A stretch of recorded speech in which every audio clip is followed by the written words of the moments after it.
Welcome to my channel.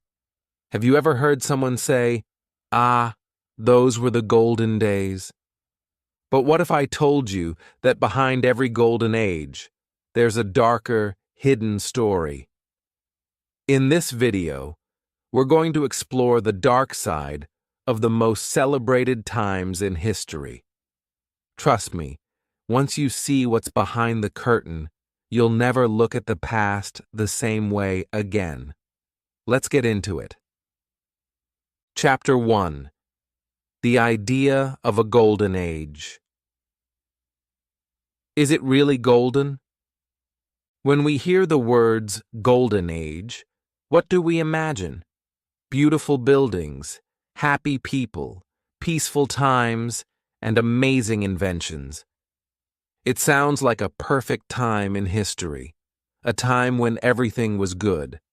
But was it really? Or have we only been told half of the story? In this video, we're going to explore some of the world's most famous golden ages. But before we do that, we need to understand what a golden age truly means. A golden age is usually described as a time when a country or culture had peace, money, power, and big ideas. People were creating art, science was growing, and things looked great on the surface. But if we look a little deeper, we'll see that not everyone was smiling, not everyone had a voice, and not everyone was free.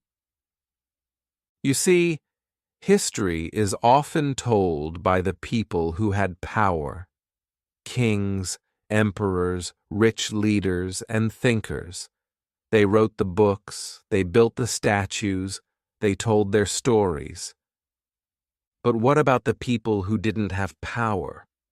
What about the workers, the slaves, the poor, the women, and the people whose names we never read in history books? What was life like for them during these so-called golden ages? This is where the story gets interesting, and a little darker. Imagine this. You walk into a beautiful palace full of gold and silk. But behind the walls there are hundreds of workers, maybe even slaves, who built that palace with their hands and pain. The people outside the palace are hungry, sick, and tired. But none of that is shown in the paintings or poems.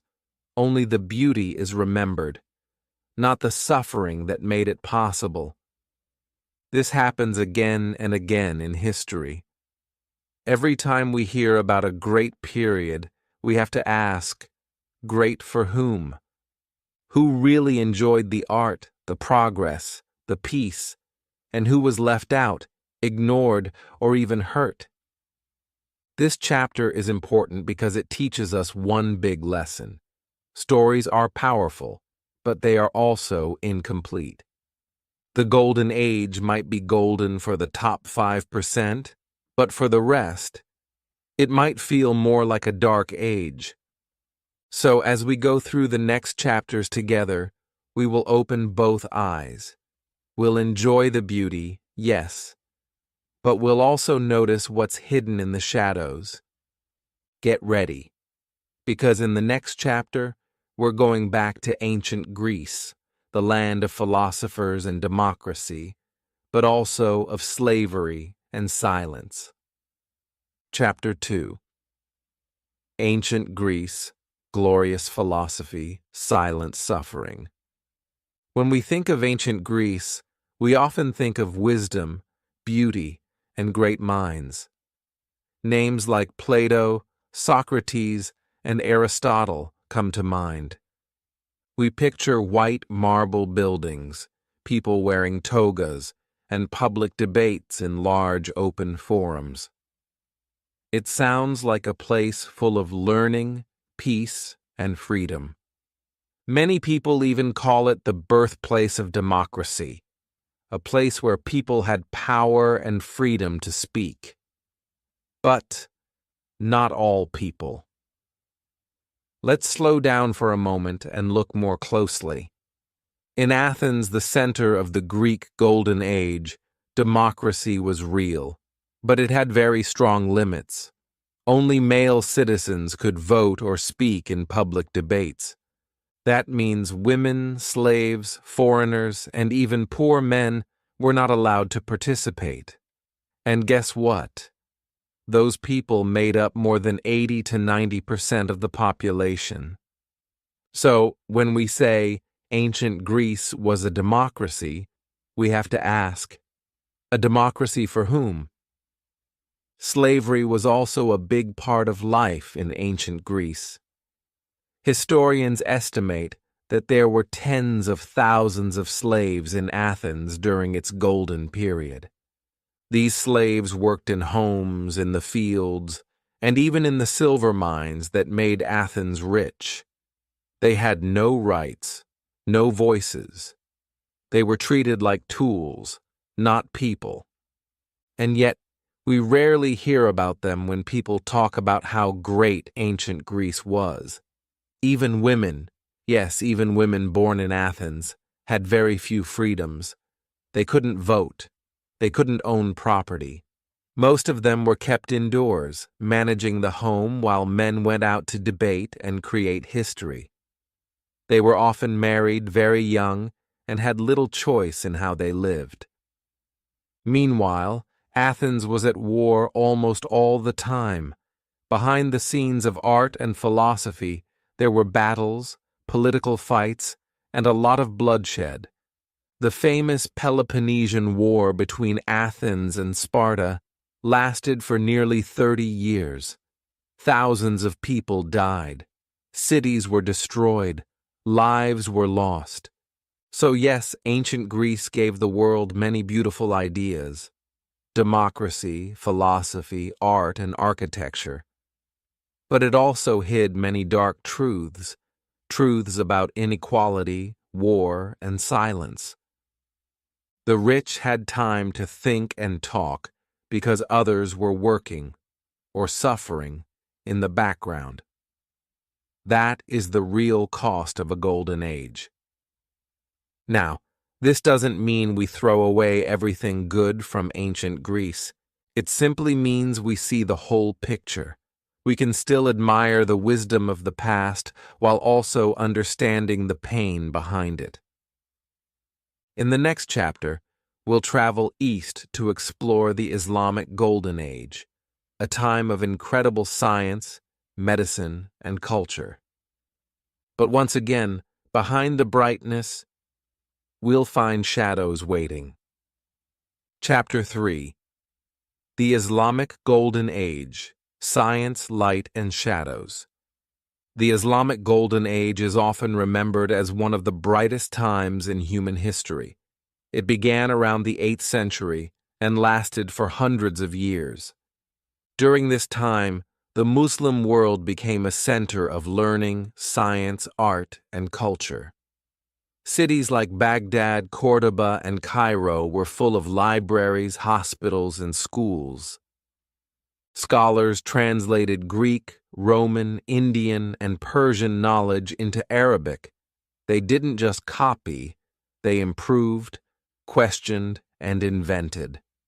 The list of achievements is long and impressive. Algebra was developed by a man named Al-Khwarizmi.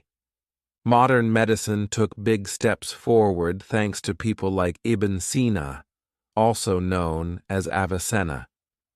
There were breakthroughs in astronomy, chemistry, literature, and architecture. Papermaking spread across the empire, allowing knowledge to be shared faster than ever before. It truly was a time of light. But once again, we need to ask, was this light for everyone? The truth is, while the Islamic world was far more advanced in many ways than Europe at the time, it wasn't perfect. Underneath the golden glow were serious problems, some of them painful, some of them dangerous. Let's start with power. This golden age took place under strong empires like the Abbasid Caliphate. These rulers supported science and the arts, but they also ruled with control and fear. People who challenged religious or political ideas could be punished or even killed. Some famous thinkers, like Al-Razi, faced harsh criticism for questioning accepted beliefs. Others were forced to hide their ideas, or they were erased from history later. Religious conflict was also part of the picture. Although the empire was home to many Christians, Jews, and people of other faiths, these groups often had to pay special taxes or live under strict rules. And even within Islam, there were deep divisions. Sunni and Shia groups fought for power, and those fights sometimes turned violent. Then there's the class system. Not everyone had access to learning or wealth. Much of the beauty and progress we remember came from the upper class, the educated, the wealthy, the people close to the rulers. Meanwhile, workers, farmers, and the poor had to live hard lives. Their stories are not written in gold. They are often not written at all. Even the famous House of Wisdom in Baghdad, one of the greatest libraries in history, was destroyed during war. In 1258, the Mongols invaded and burned it down. Thousands of books were lost forever. The river is said to have turned black from the ink of all the knowledge that was destroyed. So, what do we learn from this? The Islamic Golden Age gave the world incredible knowledge. It helped shape modern science, math, and medicine. But just like other Golden Ages, it was full of contradictions. Light and shadow lived side by side. We can admire the brilliance, and we should. But we must also remember the people whose voices were never heard, whose ideas were silenced, or whose lives were hard while others made history. In the next chapter, we go to Europe's most famous Golden Age, the Renaissance, full of art, invention, and beauty, but also full of secrets, sickness, and struggle. Chapter 4. The Renaissance. Art for the rich, pain for the poor. When we hear the word Renaissance, we often think of beauty. Paintings by Leonardo da Vinci, sculptures by Michelangelo, and the stunning buildings of Florence and Rome. We hear about the return of classical knowledge, humanism, and new ways of thinking. It's known as a time when Europe woke up from the Dark Ages and entered a new, golden light of creativity and learning. But here's the question. Who was really enjoying this light, and who was left in the dark? The Renaissance began in the 14th century in Italy and spread across Europe. It was a time of great change. Artists created masterpieces. Scientists like Galileo challenged old beliefs. Writers like Shakespeare gave us unforgettable stories. It truly was a cultural explosion. But behind all that beauty was a different kind of story, one not told in the history books or painted in the museums. Let's start with money. All this art and progress didn't appear by magic. It was paid for by very rich families like the Medici family in Florence. These families got their money from banking, taxes, and sometimes corruption. While they were building beautiful churches and supporting famous painters, the poor were working in hard jobs, living in tiny cold houses, and struggling to eat. In fact, many Renaissance artists were not free to paint what they wanted. They were paid by rich people to paint their portraits, decorate their buildings, or show their power. Art became a way to show off wealth, not always to express true freedom or deep ideas. And what about regular people? Most of them couldn't read or write. They didn't go to schools or study science. The Renaissance may have been a time of learning, but learning was for the elite. If you were a farmer, a servant, or a street worker, this golden age didn't look so golden. Also, Europe during the Renaissance was not peaceful.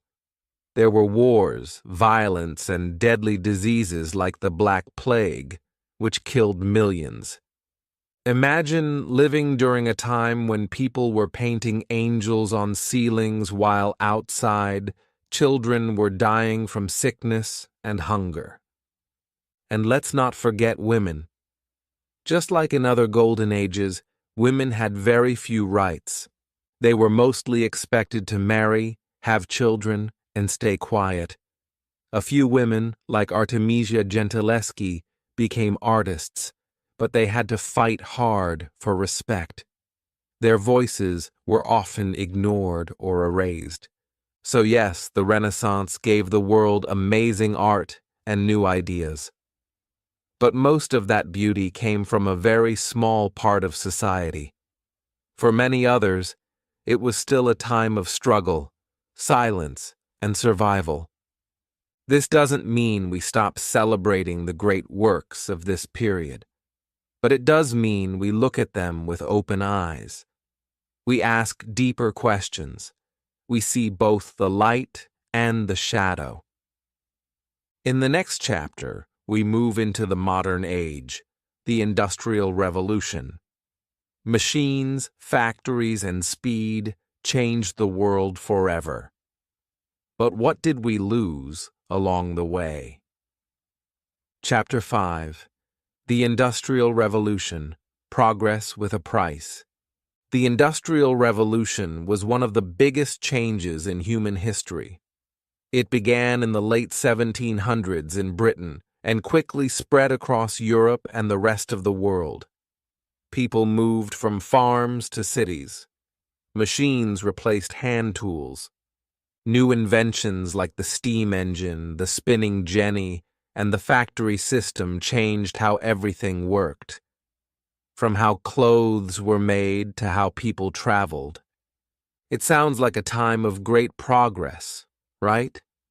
And yes, in many ways it was. There were more jobs, more products, faster transport, and new technologies. People began living longer, cities grew, and the modern world as we know it was born. That's why many people call it a new kind of golden age, an age of science, speed, and success. But if we stop and look behind the noise of machines and the smoke of progress, we will see a much darker side of this revolution. Let's start with the workers. In the new factories, people worked 12 to 16 hours a day, 6 days a week, in dangerous and dirty conditions. There were no safety rules, no health protections. If someone lost a finger or even a life, they were often just replaced by another desperate worker. And it gets worse. Many of these workers were children, some as young as 5 years old. These children worked in coal mines, crawling through tight, dark spaces. They worked in textile mills, cleaning machines while they were still running. They earned just a few coins and were often beaten if they were too slow or made a mistake. Then there's the environment. The smoke from factories filled the air. Rivers turned black with chemicals. Trees were cut down, and nature was destroyed to build cities and machines. People began to live in small, crowded houses near the factories with little clean air or fresh water. Diseases spread quickly. The Industrial Revolution may have made some cities rich, but it also made many people sick and tired. Let's also talk about women. Many women worked in factories, too, doing long hours for very little pay. They had to take care of children and work outside the home at the same time. They were often treated badly and had very few rights. And still, they had to smile and survive. Of course, there were people who became very rich during this time. Factory owners, investors, and bankers made huge profits. They lived in big houses with servants. But their wealth was built on the backs of poor workers who had no other choice. So once again, we ask the same question. Who really benefited from this golden age of machines?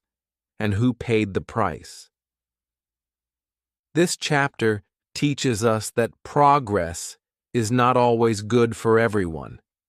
It can come with pain, pollution, and problems. And if we only look at the inventions and forget the human cost, we don't see the full picture. But even in this dark time, something interesting happened. People began to fight back. Workers formed unions. Women demanded rights. Reforms slowly began.